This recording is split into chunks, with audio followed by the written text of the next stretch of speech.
Yigit qiz tarafning cho'nglar bilan ko'rishidi. Bu hip hop yaman shayxay anga balam ver yo yo. Tuz ko'rishaver.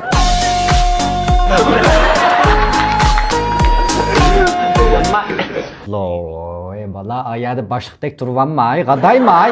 Men aqizvanni so'rg'il barman ayaga izamdan mana qalbini ifodalab, yaxshi ko'rdig'ini ifodalab ko'risha. Ağzım ketdi ya. Bum bulamdı ya. 5 yil kim kaldı? Bolda katta cho'nglar yigitni o'ylaga boshlasin.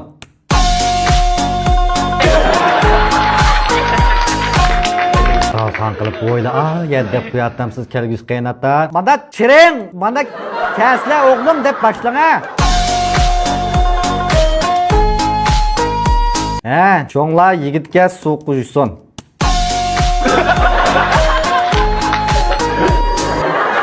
在小小的花园里面挖呀挖呀挖，qilib etdingiz ya suv quyib, bala mana Şinjanchilikda mana qo'l suv quyib mana qo'l yuydigan ish bor. Oy.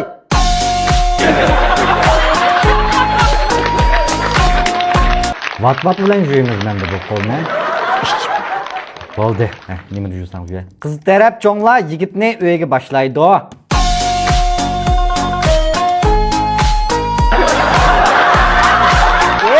Edep!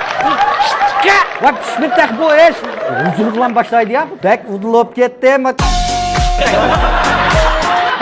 Yantık kırmızımızı bek uzunluğup kesilse mındaklayıp. Yeni buldu. Sen mi baka akamadın ha? Koy.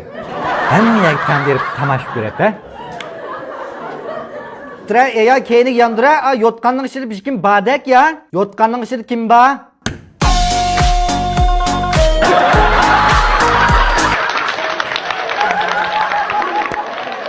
Hadi! Ye!